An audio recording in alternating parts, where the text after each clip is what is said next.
Kannur vision അവതരിപ്പിക്കുന്ന പള്ളിപ്പെരുമ എന്ന പരിപാടിയിലേക്ക് ഏവർക്കും സ്വാഗതം.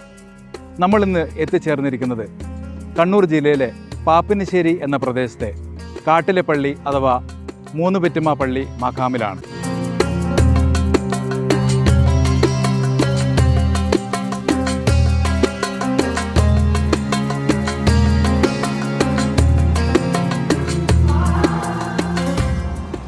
ഈ മക്ബറ എന്ന് പറയുന്നത് മൂന്ന് പെറ്റുമ, അതായത് ഉമ്മയുടെ ഭർത്താവിൻ്റെതാണെന്നാണ് പറയപ്പെടുന്നത്.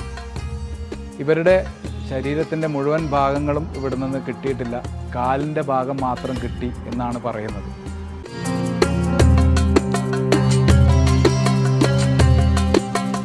ഇത് അവർ ചരിത്രം പറയുന്ന ഉമ്മ ഇവിടെ വന്ന സമയത്ത് കാടായിട്ട് ഇരിക്കുമ്പോൾ ഒരു കിണറുണ്ടായിന്. ആ കിണറ്റിൽ നിന്ന് അവർ ഈ സാധനം കൊണ്ടുവന്ന് പണ്ട് ഇവർ വെള്ളം കോരല് തൊട്ടിയെല്ലാം വരുന്ന മുമ്പായിട്ട് പാളയും കയറോട് കോരിയിട്ട് അവർ ഈ പാളയും കയറി ഉപയോഗിച്ചതാണ്.